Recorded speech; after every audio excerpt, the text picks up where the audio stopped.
Warning, this podcast contains themes of extreme violence and murder. Subject matter may be offensive to some listeners. Discretion advised.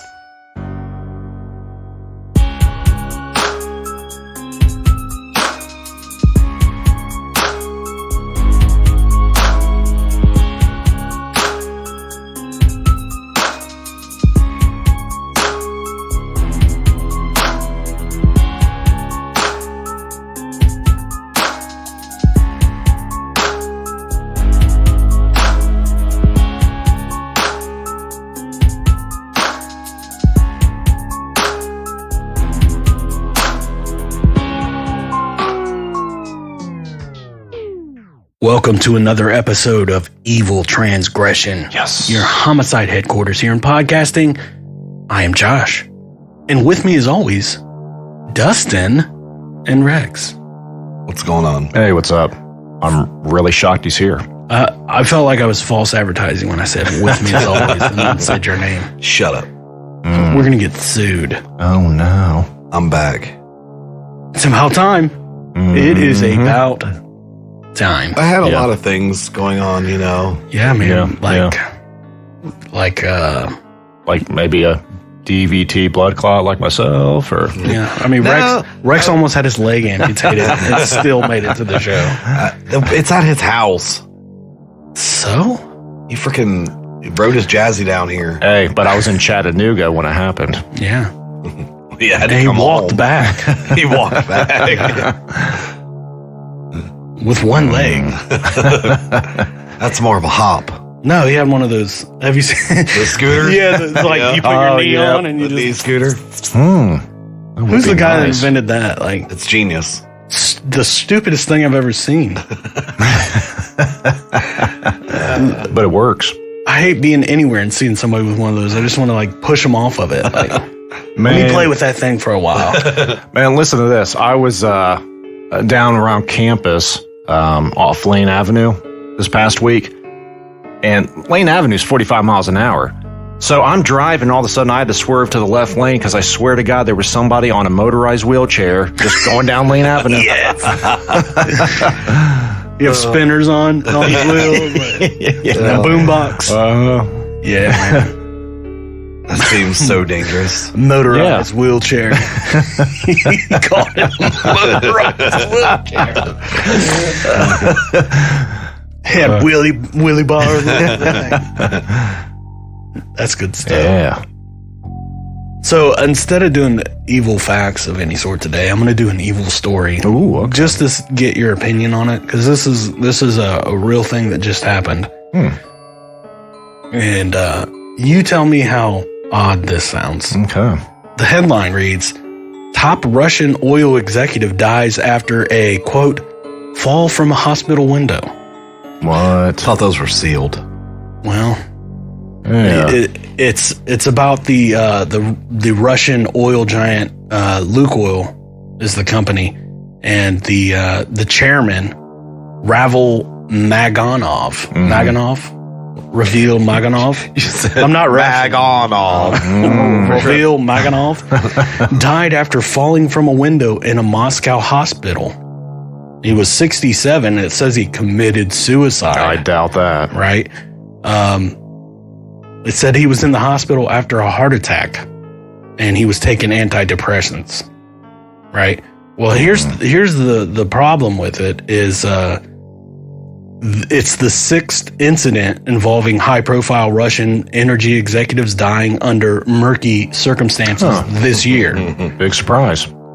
And it's saying that he is one of the guys that like was against Russia going into Ukraine, right? Saying that, you know, they should just solve this diplomatically and not with force. And so he was basically going against Putin on what Putin was doing. And this dude ends up jumping out of a hospital window. Oh, wow. Right? Well, it gets even crazier, the fact that he was at this hospital where who's the Russian guy that just passed? Was it Gorbachev? No. Who was it? Gorbachev. Who was the guy that just passed in Russia? Not sure. Yeah, it was Mikhail Gorbachev. It says the incident where the dude jumps out of the window occurred on the same day that Vladimir Putin visited that hospital in order to pay his respects to Mikhail Gorbachev. Wow. You just see like That's not fishy. This dude's standing in front of a window, just looking at the beautiful scene of Russia, and Putin comes up from behind him. I'm sure he didn't do it himself. I'm sure he had somebody. Nah, Putin did it himself. But they're like, yeah, there's nothing fishy there. Right. Wow. He just so happened to commit suicide the same day that Vladimir Putin was in that hospital. Yep. Crazy. So, don't go against the regime if you're Russian. Yes. I mean, you could make a whole story on that, but we just did it as a little evil fact story. Good stuff. So today we got we're going to do it a little different. Really? Yeah, we're going to do this story a little different. Just to see if we can do it. Okay. Yeah. And if we can't, we'll just change the name of the podcast to Don't Listen to This. Well, no, we already have our new name. Spritzers with the Misters. Yeah. Yes. Okay, so buckle up, Evil Mob, as we discuss the Texas 7. We're going to discuss not one, not two, but 7 evil men from Texas who all conspired to commit multiple crimes. What? I'm going to give you some background on the inmates. Okay. First, we'll start with the ringleader. George Rivas was serving 18 consecutive 15 life sentences for multiple robberies. Oh, is that all? Texas has the 3-strike law, so that's why his sentence seems so tough for okay. robbery. Yeah, Texas doesn't play. They're like, oh, yeah, you did it again? Guess what? Pow! 18 consecutive 15 life sentences. That reminded me of that dude on Step Brothers where he's like, pow! Pow. 15 to life, baby. Pow! Randy Halpern, the youngest of the group, was serving a 30-year sentence for injuring a child. He actually, crushed the skull What? because it wouldn't stop crying. Wow. Sometimes That's, we do stupid stuff. yeah. Larry Harper was serving a 50-year sentence for sexual assault. That's a good sentence. For sexual assault, 50 years, that's what it should be. It should be mandatory. Yeah. Oh, sexual assault, boom, 50. Guess what? You're going to die in prison. Just handing out 50s left and right. Yeah, instead they're like, we're going to give you a huge contract to play for the Cleveland Browns. Patrick Murphy broke into a woman's house and raped her at knife point and was serving a 50-year sentence as well. Oh, wow. Donald Newberry was the inmate with the longest rap sheet, and he was serving a 99-year sentence for assault with a deadly weapon. That is also a very large sentence for assault with a deadly weapon. I mean, these judges deserve an award. Mm-hmm. Well, I mean, that's also part of your 3 strikes law. Yeah. Stop being It stupid. is Texas. Yep. Michael Rodriguez was serving a 99-year sentence for hiring a hitman to kill his wife. Ooh, another 99-year. Yeah, but do you see, like, this He's dude, got 99 problems. I was thinking the same thing. but his wife ain't one. His wife is one. She's the reason he's in it. Oh, no. But, like, the dude got, the one guy got 99 for assault. Uh-huh. He got 99 for hiring somebody to kill his wife. It's like, it's kind of, It's kind of don't play. Yeah. don't fuck with Texas. Yeah. Mm-hmm. Amen. Yeah. I feel like when you talk about Texas, you have to say amen. Hey, man. Don't mess with Texas. Amen. You gotta be politically correct. You gotta say a woman too. A man, a man, and a woman. Amen and a woman. I'm pretty sure that's not how. I'm pretty sure that amen is not talking about. Oh man, No, it's not. It's not, but that's how dumb they are. yeah, I've read that. So now, the escape. Ooh. On December 13th, the 7 inmates would carry out a very well-planned escape at the John B. Connolly Unit, a maximum security prison in South Texas. At 11:20 a.m., the 7 inmates put their plan into action. In total, they would overpower 9 civilian maintenance supervisors, 4 corrections officers, and 3 inmates that weren't involved in the escape. It's a lot of people. Yeah, it is. But what about the poor 9 civilian maintenance supervisors? I know. Yeah. Hey, man, I just mopped the floors, bro.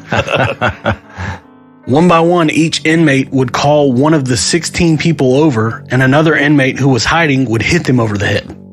Like a whack-a-mole. It's like a bad movie. Like a cartoon. Like, come here, Steve. Bink. Once unconscious, the inmates would move the body to an electrical room, tie them up, and remove some of their clothing. If you're wondering how they were able to do this without being noticed, it's because they did it during the slowest period of the day when not a lot of people were around. After all the hostages were subdued, the inmates changed into maintenance clothes and corrections officer outfits to try and blend in. As the 7 were making their way out of the prison, they came across the guard at a guard shack, and 3 of the 7 subdued him, while the other 4 stayed back to distract the guards in the towers. Once the guard shack was taken over, the same 3 inmates went to the watchtower and stole numerous weapons before stealing a maintenance van and driving to the back gate to pick up the remaining 4 and disappearing. I think that's something you don't want, is all these inmates doing pretty much life. Now they have a cache of weapons. Yeah. And a getaway vehicle. Yeah. You don't want that. I don't want that. Nope. You don't want that. A man and a woman. The crime spree. The white maintenance van was found the next day at a Walmart in Kennedy, Texas. That's just like a Walmart in Texas. I mean, it just goes together. Yeah. Going down there to Walmart down there, Kennedy. I feel like they don't all talk like that. They probably don't. Sounds good, though. Amen. The 7 abandoned the vehicle, the van, right after breaking out before heading to San Antonio. Once arriving in San Antonio and realizing they had no money, the group decided to rob a Radio Shack. That's how you know this story is old. Well, yeah. Because there's a fucking Radio Shack. Now, immediately when I think, man, they robbed a Radio Shack, what a bunch of idiots. It's actually kind of smart because they also took police scanners during the robbery. So now they're hearing what's going on. So smart. Like if I in that age, I think like if I robbed a Radio Shack, I'm buying stuff to like build a robot. Yeah. Right. On December 24th, the 7 found themselves in Irving, Texas, at an Oshman's Sporting Goods. The 7 entered the store at closing dressed as security guards and called all the employees to the front for a briefing on robbery suspects in the area. That's I wonder who those guys are. Yeah. It's actually kind of genius how they just like, hey, we need everybody up here. We're going to talk about everything that's been going on in the area and how we're going to, what we're going to do so that doesn't happen to you. Right. Yeah, They were pretty all smart. unaware that this was a setup. Yeah. Right. One of the 7 pulled a gun and demanded money from the safe. They were able to make off with $70,000 in cash. Wow. It's the day before Christmas. Upon exiting the store, the group encountered Officer Aubrey Hawkins, who had just pulled into the parking lot to check on the store. He was probably doing what they were doing. Like, Right. I want to talk to you guys about... Wrong place, wrong time. Officer Hawkins didn't even have time to exit his patrol car before he was shot by 5 of the 7. Oh, wow. Like, all he did was get the door open, and they just unloaded. Crazy. And to make matters worse, as the 7 were fleeing the scene, they ran over Officer Hawkins in the parking lot. Oh, that's brutal. Officer Hawkins died shortly after arriving at Parkland Memorial Hospital in Dallas. Parkland Memorial Hospital was famous for a certain thing. Do you know what that is? No. It's where they took Kennedy. Really? Yeah, Parkland. and Lee Harvey Oswald both went to Parkland. Wow. Yeah. After Officer Hawkins' death, there was a $100,000 reward offered for the capture of those inmates and would reach over $500,000 before this would end. The capture. The 7 would eventually find themselves in an RV park in Woodland Park, Colorado, where they tried to pass as missionaries. These guys are masters of disguise. Yeah, no doubt. I mean, they're masters of disguise. They said they would park their RV, like they're the people at the RV park said they would blare Christian music like Wow. so that they would like fit in. They'd just be blaring Christian music. Come meet the Lord. On January 20th, America's Most Wanted featured the 7 on an episode, and one of the men in the RV park noticed one of the 7 and called in on a tip. That led to police setting up surveillance of the RV park. Garcia, Rodriguez, and the ringleader Rivas were apprehended while driving to a gas station. Yeah, they said they didn't put up no fight. It was like they had the guns and everything with them, and they could have engaged in a fight. Well, they had found Jesus. They just They had found Jesus while they were pretending to be missionaries. But they just set them down and got out, and I mean they were on the run for over a month. Yeah. So that'd probably get tiring. Next, they seen Halperin and Harper exiting the RV and ordered them to surrender. Halperin cooperated, but Harper ran back into the RV and a standoff ensued. The SWAT team made several attempts to contact Harper, and when they finally got a hold of him, he had one request. He wanted to speak to his dad. After talking with his father, the SWAT team tried again to get him to surrender, and that's when they heard a gunshot. When they finally made entry, they found Harper dead with a self-inflicted gunshot wound. That's all he wanted. Probably say bye to his dad. Yeah.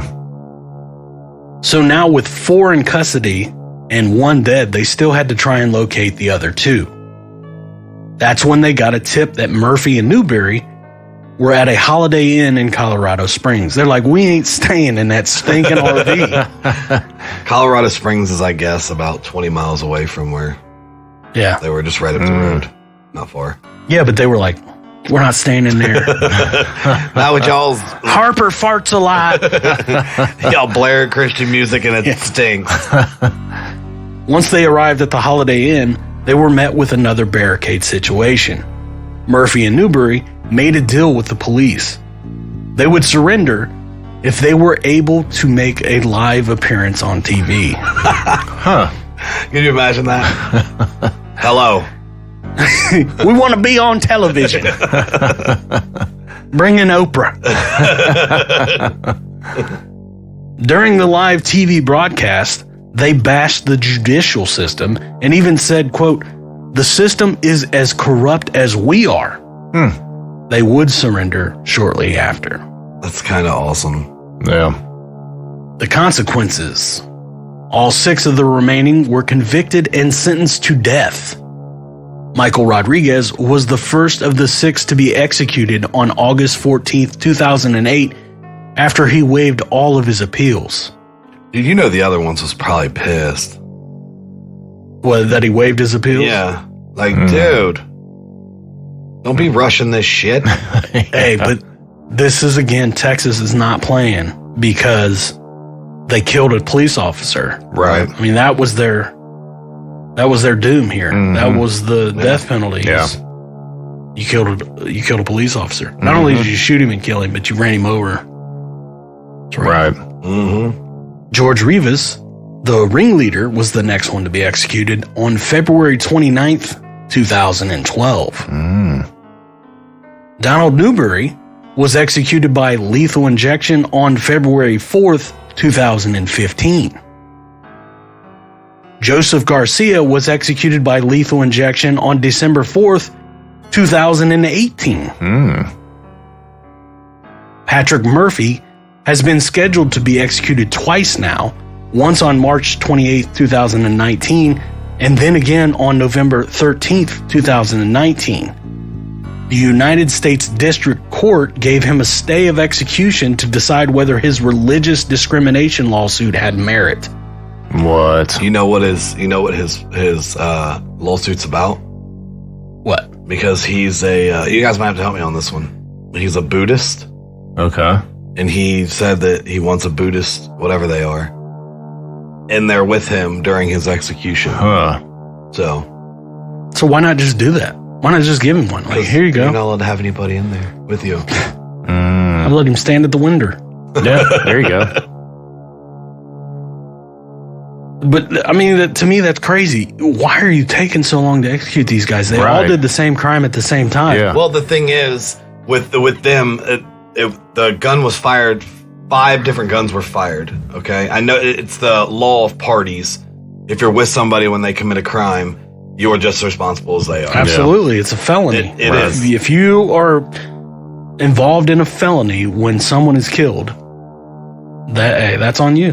But they're saying Randy Halpern had literally nothing to do with it. Like, he was with them, he broke out, but he literally didn't. He didn't fire his gun. He didn't do nothing. Well, Randy Halpern was the youngest of the group, and he had his execution stayed on October 4th, 2019, after it was found that the judge in his death penalty case was prejudiced against Jewish people, and Randy Halpern is Jewish. They're saying that the judge was prejudiced towards They said Jewish he would say stuff at his trial. Oh, really? Yeah. Terrible. Yeah, like derogatory Jewish things. Oh. Huh. Well, both of those men are still waiting for their executions, and Randy Halpern is currently seeking a new trial. He'll get it. Yeah. I give it to him. I'm like, all right, what do you got to say? All right, let's go ahead and debate. Yep, you're going to die. That was the story of the Texas 7. We hope you all enjoyed this wild story. It was so neat. Was it not cool? Yeah. I like the headlines.